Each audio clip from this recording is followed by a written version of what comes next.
जी अस्सलाम वालेकुम। वालेकुम अस्सलाम। मैं थोड़ी देर के लिए यहाँ बैठ सकता हूँ? क्यों नहीं जनाब, 100 दफा बैठे। बहुत शुक्रिया। मेरा नाम आरिफ है और मैं आप ही की तरह एक सरकारी मुलाजिम हूँ। बहुत खुशी की बात है, लगता है इधर कहीं आसपास ही रहते हैं। जी बस ऐसा ही समझ लीजिए, ये साथ ही मेरी रिहाइश है। पानी शानी पिलाऊं? नहीं नहीं, पीना कुछ नहीं है, मुझे बस थोड़ी देर के लिए दिल किया तो आपके पास बैठ गया। नहीं जी, ऐसे तो नहीं हो सकता ना। ठहरे, मैं आपके लिए पानी लेकर आता हूँ।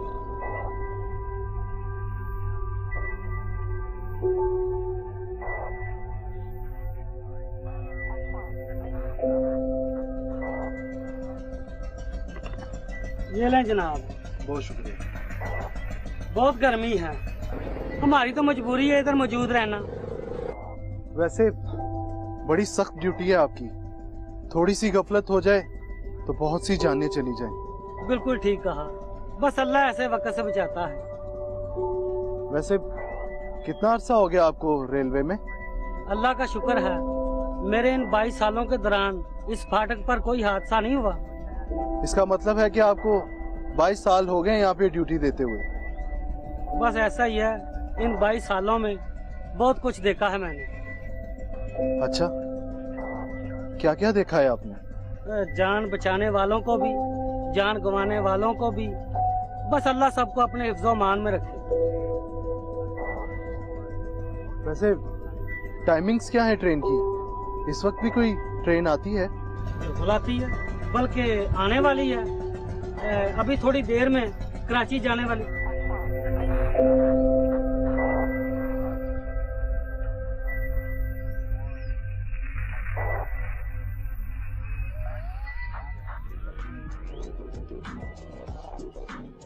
मैं हूं मूसा हैदर और आप देख रहे हैं गुनहगार कौन। इस रेलवे मुलाजिम के पास आकर बैठने वाला ये शख्स कौन है? क्या वो वाजिद नामी इस रेलवे मुलाजिम से दोस्ती करने का ख्वाहिशमंद है? आखिर उसके इरादे क्या हैं? अगर वो इससे दोस्ती ही करना चाहता है तो यहां सवाल ये पैदा होता है कि अफरा तफरी के इस दौर में एक अनजान शख्स रेलवे मुलाजिम से दोस्ती क्यों करना चाहता है? वो उससे तफसीलात क्यों हासिल कर रहा है? यह मामला कुछ उलझा हुआ दिखाई देता है।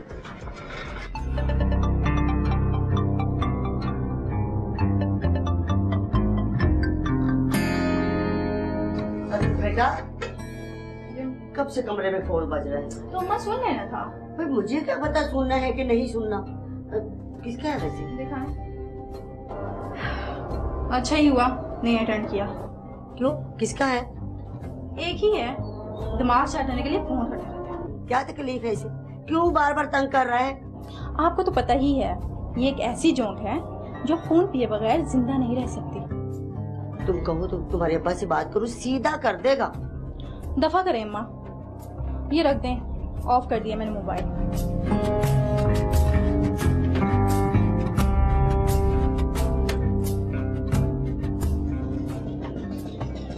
जनाब एक कागज मिल सकता है? बिल्कुल जी, क्यों नहीं जनाब। कुछ लिखना है क्या आपने? मैं सोच रहा था कि आपको फोन नंबर और एड्रेस लिख दूं, हो सकता है कि आपको जरूरत पड़ जाए। जी बिल्कुल, ये वाकई आप नेकी करेंगे। मैं अभी लेकर आया। जनाब एक पेन भी लेते आइए। जी अच्छा।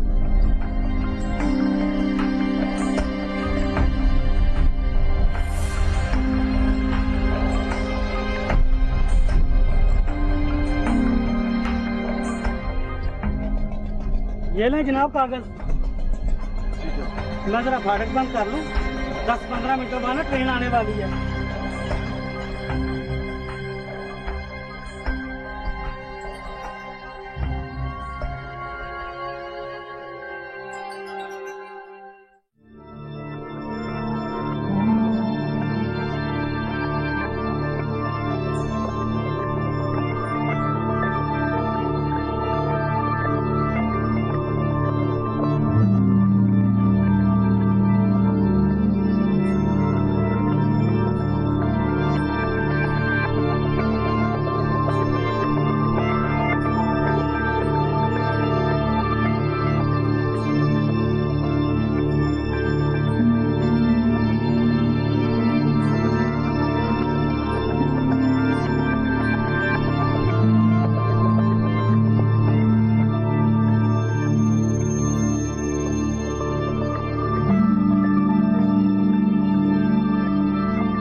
आरिफ दफ्तर से घर नहीं पहुंचा। घर आके करेगा क्या बेचारा, अकेले ही साथ है। मैंने उसको कितनी बार कहा कि हमारी तरफ आ जाओ, लेकिन वो माने तो तब ना। मुझे भी कोई एतराज नहीं है, जो 2 वक्त की रोटी हम खाते हैं वो भी खा लेगा। ये बात उसकी समझ में आएगी तो वो आएगा ना। हो सकता है दफ्तर में लेट हो गया हो, तुम फोन करके देखो उसे। ट्राई कर।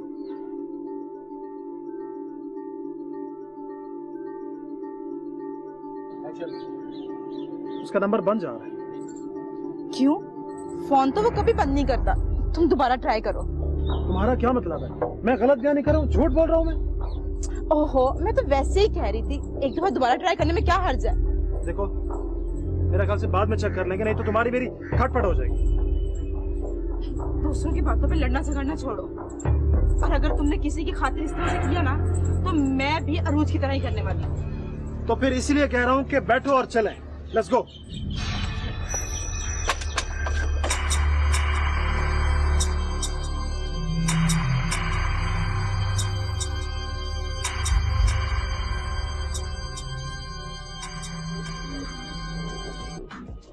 आरिफ के भाई और भाभी उससे मिलने के लिए घर आए, मगर वो घर मौजूद नहीं था। उन्हें क्या मालूम था कि उनका भाई एक रेलवे ऑफिसर के पास बैठकर रेल की आमद का शेड्यूल मालूम कर रहा है, जबकि उसे कहीं जाना भी नहीं। कहीं ऐसा तो नहीं कि उसके दिमाग में कोई शैतानी ख्याल चल रहा हो।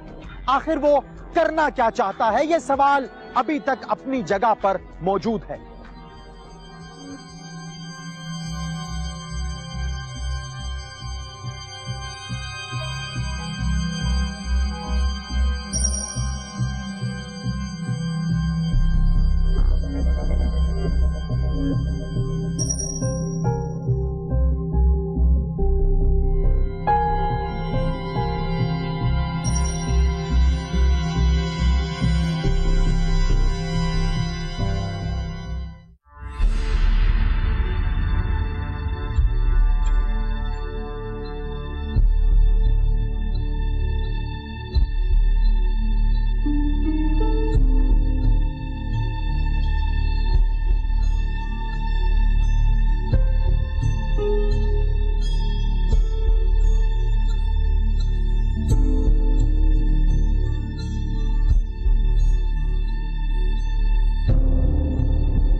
फैसल साहब।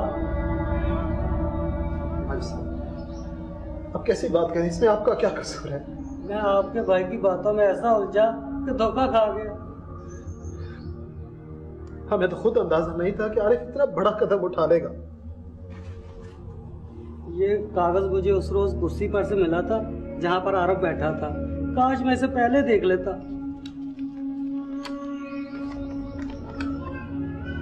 सब घर वालों को सलाम। मैं आप सबसे माफी चाहता हूँ। मैंने अरूज से मोहब्बत की शादी करके आप सबको नाराज किया, मगर बावजूद कोशिश के वो भी मुझसे राजी ना हो सकी। मैं अपनी मर्जी से अपनी जिंदगी का खात्मा कर रहा हूँ। इसका जिम्मेदार कोई और नहीं, मैं खुद हूँ। मैंने उसे माफ कर दिया है, आप भी उसे माफ कर दें। वो जहाँ रहना चाहे उसे रहने दें। फकत आपका भाई ये बात समझ में आ गई कि आरिफ ने मोहब्बत की शादी की थी। आप यकीन करें इंस्पेक्टर साहब, हमें खुद इस शादी के बारे में 1 महीने बाद पता चला। बड़ी हैरत की बात है फजल साहब कि आपके भाई ने शादी कर ली और आपको 1 महीना तक पता भी ना चल सका। फैसल भाई ठीक कह रहे हैं इंस्पेक्टर साहब। आपकी तारीफ? ये आरिफ के कोलीग है, इरफान खान नाम है इनका। आपको मालूम है ये शादी कैसे हुई थी? जी हाँ इंस्पेक्टर साहब, उरूज ऑफिस में हमारी कुलीग थी, बल्कि अब भी है। वहीं दोनों की मोहब्बत परवान चढ़ी। यकीन करें इंस्पेक्टर साहब, ऐसी किसी बात का हमें बिल्कुल इल्म नहीं था। सर अगर इजाजत हो तो मैं जाऊं, मैंने ड्यूटी पर पहुंची। हाँ तुम जाओ, अगर तुम्हारी जरूरत हुई तो तुम्हें जरूर जहमत देंगे। आप कुछ बता रहे थे? जी इंस्पेक्टर साहब, उरूज और आरिफ की मोहब्बत का सिर्फ मुझे ही था। एक रोज मैंने आरिफ से पूछा, यार क्या इरादा है, भाई भाभी से बात की है तुमने? नहीं, अभी तक तो नहीं, और वैसे भी मुझे उनसे बात करने की कोई जरूरत भी नहीं। यार वो तुम्हारा बड़ा भाई और भाभी हैं, उनसे बात करके तो देखो। यार शादी मैंने कर, निभानी मैंने है, तो फिर क्या मसला है? वो सब तो ठीक है, लेकिन जब बाद में उन्हें पता चलेगा तो वो नाराज नहीं होंगे? यार मैं उन्हें मना लूंगा। असल में बेटी वालों को जमानत चाहिए होती है कि लड़का उनकी बेटी को छोड़ तो नहीं देगा। तो भाई तू किस मर्ज की दुआ है? तू जाएगा ना मेरा बड़ा भाई बनके मेरा रिश्ता लेने? देख यार मरवा ना देना, अगर कोई ऊंच नीच हो गई तो वो लोग नहीं छोड़ेंगे मुझे। चलो इतनी जल्दी भी क्या है, कुछ दिन सोचने की मोहलत तो दो। हाँ यार ये ठीक है, तुम अच्छी तरह से सोच समझ लो, मैं जरा बॉस की बात सुन के आता हूँ।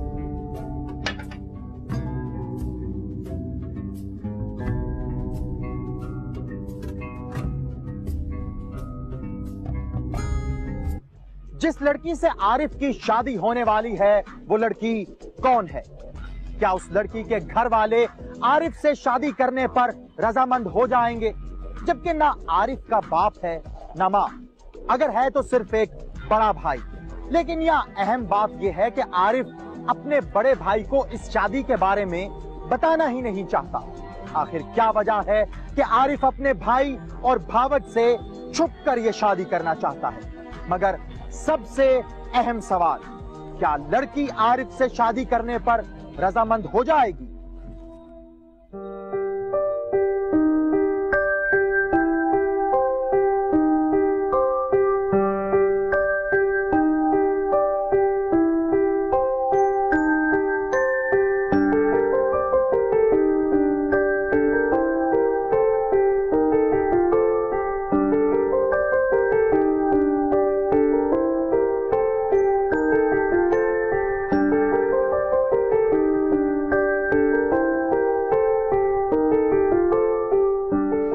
हाँ भी अरूज, क्या इरादा है?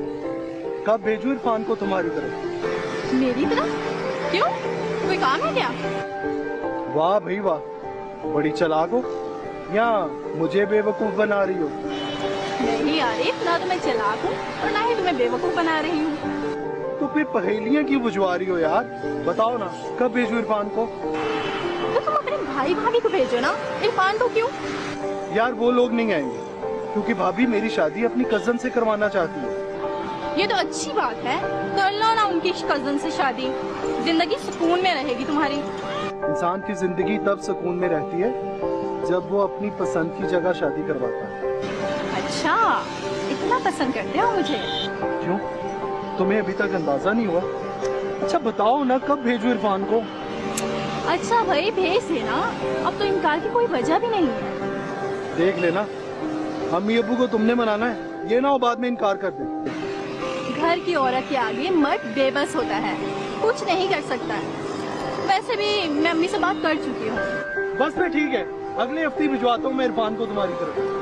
बस अब कितनी बार बताओगे? अब कोई और बात कर लेगा।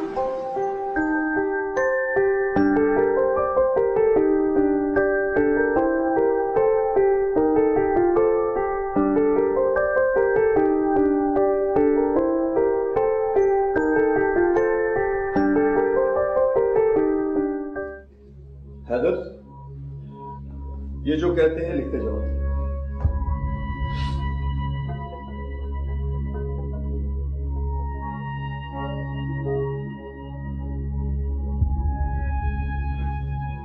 जी।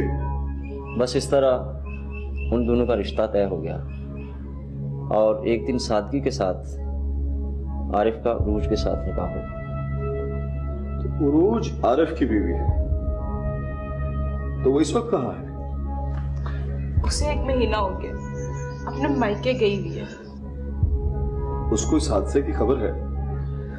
बताया तो नहीं इंस्पेक्टर साहब, लेकिन अगर बता भी देते तो कोई फायदा नहीं था।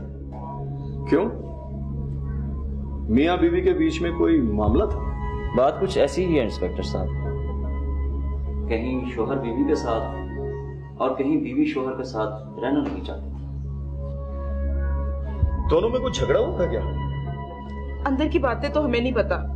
हाँ, वो अपने मायके गई थी, 1 महीना हो गया, वापस नहीं आई। अजीब घराना है आपका। भाई को भाई का पता नहीं है कि उसके साथ हुआ क्या है। कैसी बात कर रहे हैं इंस्पेक्टर साहब आप? वो मेरा भाई था, खून था मेरा वो। फैसल भाई बिल्कुल ठीक कह रहे हैं इंस्पेक्टर साहब, दोनों भाइयों में बहुत प्यार था। कैसा प्यार था? छोटे भाई की बीवी मैके रूठ कर चली गई, बड़े भाई को वजह मालूम ही नहीं है। कुछ बातें मियां बीवी के दरमियान होती हैं, जरूरी तो नहीं कि हर बात पर नजर रखी जाए। बस एक बात का जिक्र आरिफ ने फैसल भाई से नहीं किया। कौन सी बात? यही कि आरिफ की तबीयत शादी से पहले ही नासाज थी। मुझे भी एक रोज अचानक पता चला। क्या आरिफ को कोई ऐसा खतरनाक मर्ज लाहक था जिसके बारे में वो अपने घर वालों को बताना ही नहीं चाहता था?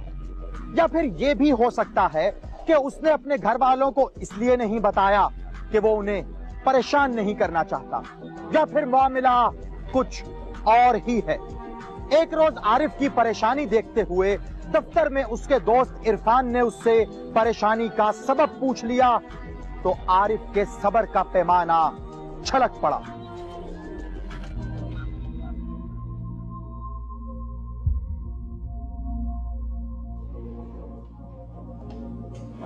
क्यों आरिफ, खैरियत है? परेशान लग रहे? नहीं यार, ऐसी कोई बात नहीं। चलो बैठो, बैठ के बात करते हैं। मेरा बैठने को दिल नहीं कर रहा, थोड़ी देर में बैठ जाऊंगा। क्यों, घर में तो खैरियत है, भाभी ठीक है?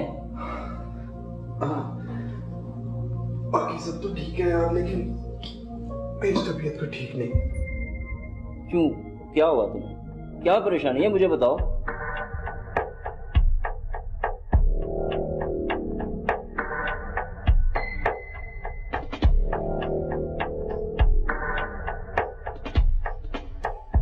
यार हद हो गई, ये भी कोई मसला है? मेरे मोहल्ले में एक बहुत अच्छा डॉक्टर है, मैं आज ही उससे मिल लेता हूँ, कल तुम्हें चेक करा दूँ। यार अरूज को इस बात का पता ना चले। देखो मेरी मानो तो उसे एतमाद में ले लो, आखिर वो बीवी है तुम्हारी।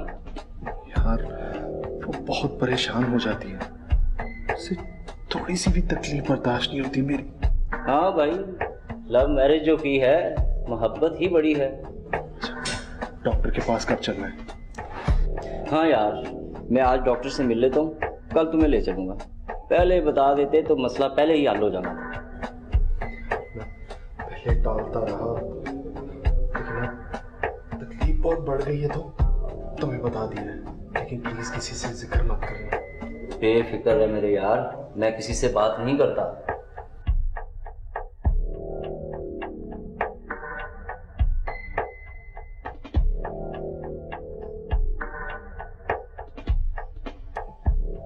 आरिफ को कोई बड़ी बीमारी नहीं थी, बस वो परेशान हो गया। लेकिन अपनी किसी भी तकलीफ के बारे में उसने कभी मेरे सामने इजहार तक नहीं किया था। हो सकता है वो बड़ा भाई समझते हुए आपसे शर्मिंदगी महसूस करता हूँ। बिल्कुल ऐसे ही था, मैंने बताया ना आपको, वो जल्दी अपनी तकलीफ किसी को बताता नहीं। तो फिर क्या आप उसे किसी डॉक्टर के पास लेकर गए? जी हाँ, अगले ही रोज मैं उसे अपने एक मोहल्लेदार डॉक्टर के पास ले गया।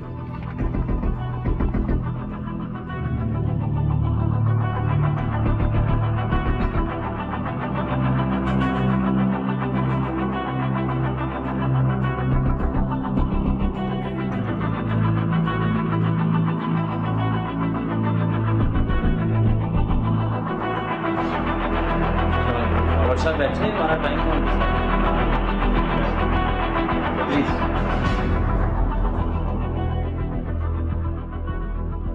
अस्सलाम वालेकुम डॉक्टर साहब। वालेकुम अस्सलाम। डॉक्टर साहब ये है मेरे दोस्त आरिफ, जिनका कल आपसे जिक्र किया था। तशरीफ रखें। Thank you.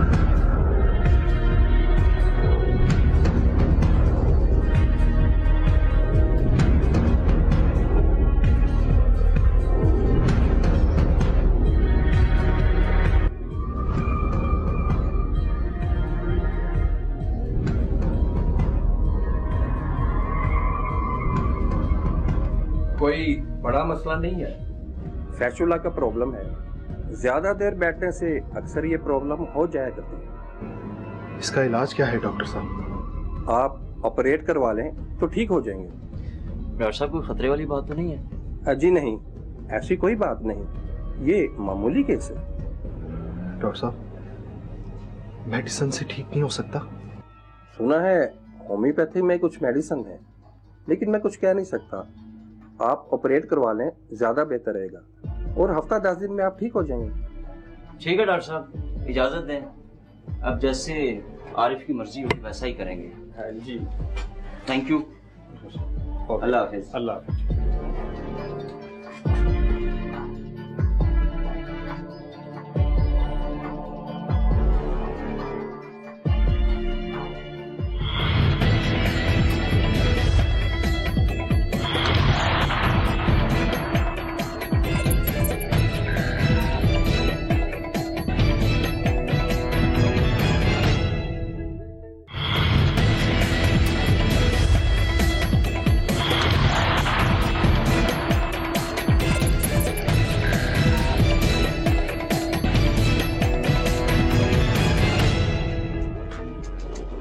क्या आरिफ अपने मर्ज से निजात हासिल करने के लिए डॉक्टर के मशवरे पर अमल करने को तैयार होगा, या फिर वो देसी नुस्खों की करामात से मुस्तफीद होने के लिए अताइयों के हाथों अपने मर्ज को मजीद बिगाड़ लेगा? इस बात का फैसला होना अभी बाकी है, क्योंकि ये आरिफ की अपनी मर्जी पर मुनहसर है कि वो इस मर्ज से निजात हासिल करना चाहता है या फिर इसका शिकार होना चाहता है।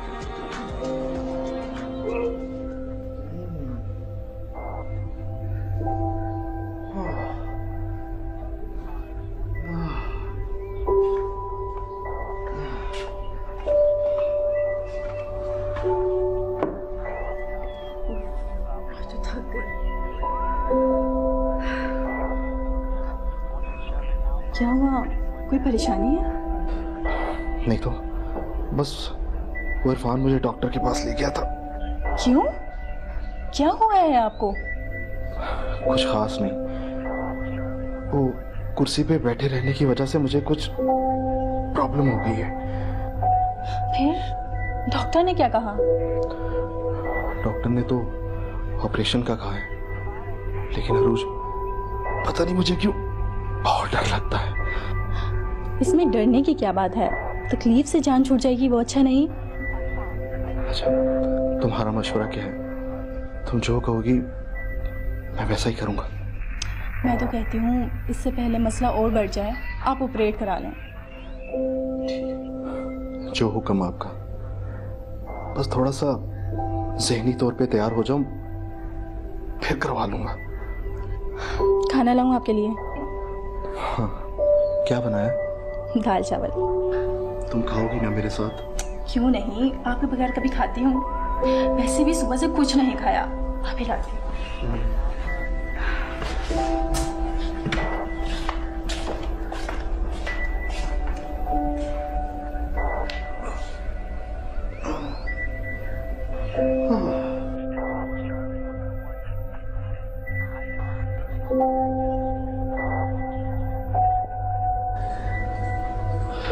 इसका मतलब है कि आरिफ अपनी बीवी के कहने पर अस्पताल जाने के लिए तैयार हो। जी हाँ, ये सारी बातें मुझे आरिफ ने ही बताई थी।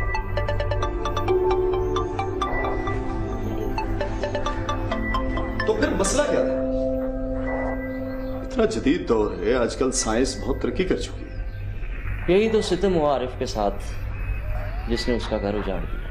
क्यों? उसके ऑपरेशन से घर के उजड़ने का क्या ताल्लुक है? फैसल भाई, आरिफ अपने अंदर के दुख किसी को भी ना बता सका। यही तो गलती हुई उससे। वो भाई क्या हुआ उसके साथ? कहीं ऑपरेशन में गड़बड़ हो गई थी क्या? बस कुछ ऐसे ही हुआ था इंस्पेक्टर साहब। एक बीमारी का इलाज कराने गया, मगर ऑपरेशन करने वाले डॉक्टर की गफलत में उसे एक और बीमारी तोहफे में दी। इरफान साहब, खुलकर बात करें प्लीज। इंस्पेक्टर साहब, गलत ऑपरेशन की वजह से आरिफ औलाद पैदा करने की सलाहियत से। क्या? जी हाँ, मैं बिल्कुल ठीक कह रहा हूँ इंस्पेक्टर साहब। काश वो मुझसे कुछ ना छुपा। क्या हुआ? क्या बात छुपाई थी आरिफ ने?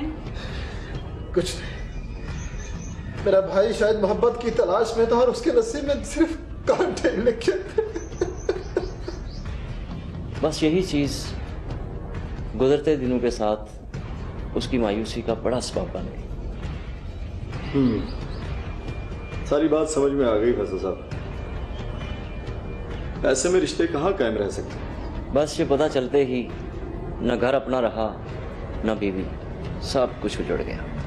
आज पता चला, इसी वजह से उसकी बीवी महके गई और वापस लौट के नहीं आई। बहुत अफसोस हुआ। मोहब्बत की शादी की और क्या हुआ अंजाम? बस यही कमजोरी दिखा गया रे। किसी का क्या क्या गया, किसी का बर्बाद तो मैं हो गया ना। 2 रोज पहले वो मुझे अपने साथ लेके अपने ससुराल गया था बीवी को वापस लाने। वो वहां सिसकता रहा, रोता रहा, मगर किसी ने उसकी ना सुनी।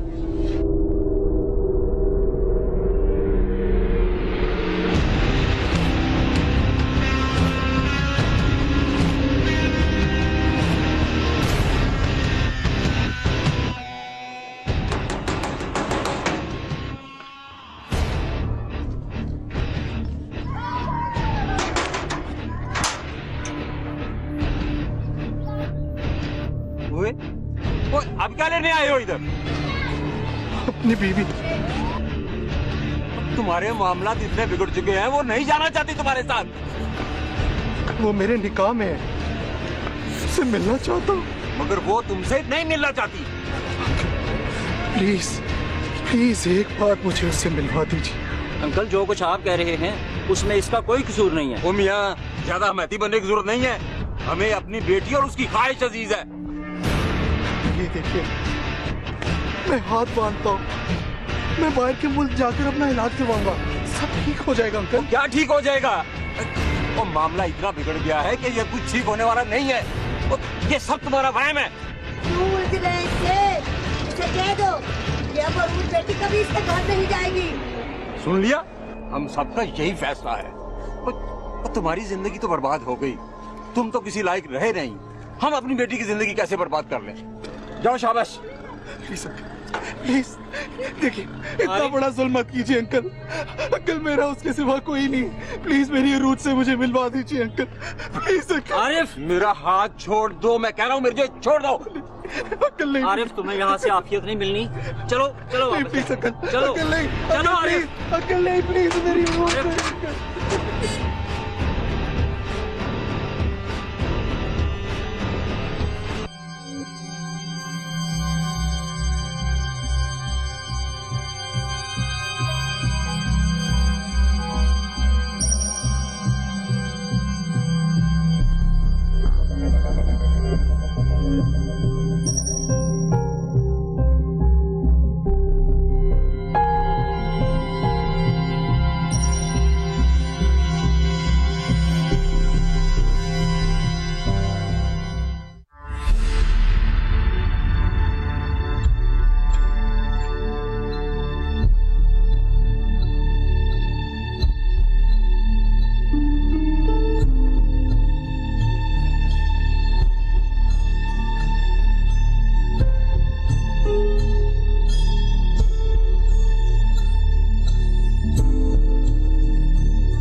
तो चाहता है मैं आरिफ की बीवी को उसके कत्ल में नामजद कर दूं। कोई फायदा नहीं होगा फैसल भाई। क्यों कोई फायदा नहीं होगा? हमारा कानून इसे खुदकुशी करार देके उसे रिहा कर देगा।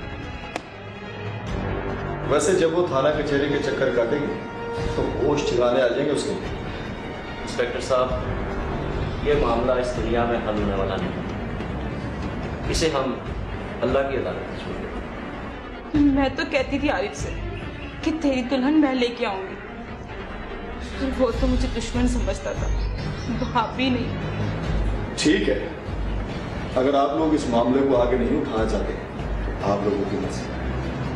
फैसल साहब, अल्लाह की ज़ात पर भरोसा रखिए। मुझे इजाज़त।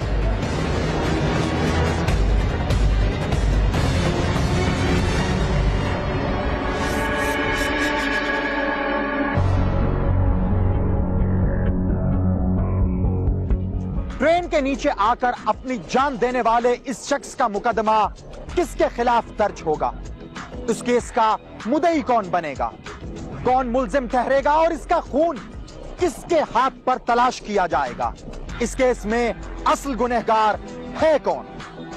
दौरान ऑपरेशन गफलत बरतने वाला वो डॉक्टर जिसकी वजह से आरिफ की जिंदगी बेरौनक हो गई, या उसकी बेरौनक जिंदगी में उसका साथ छोड़ जाने वाली उसकी बीवी अरूज, या फिर मोहब्बत की शादी करने के बाद उसका साथ छोड़ जाने वाले उसके भाई और भावज, या फिर इस ट्रेन का ड्राइवर जिसके नीचे आकर उसने अपनी जान दे दी। असल गुनहगार कौन है, इसका फैसला आप करेंगे। अगर आप भी जानते हैं अपने आसपास मौजूद किसी भी गुनहगार को, तो खामोश हरगिज न रहें, बोलें, अपनी खामोशी को तोड़ें, क्योंकि किसी भी जुल्म के खिलाफ खामोश रहना भी एक जुल्म है। आप हमें फेसबुक के जरिए अपनी आवाज पहुंचा सकते हैं। हमारा फेसबुक आईडी है facebook.com/गुनहगार कौन। आप हमें ईमेल भी कर सकते हैं। हमारा ईमेल आईडी है gk@sama.tv।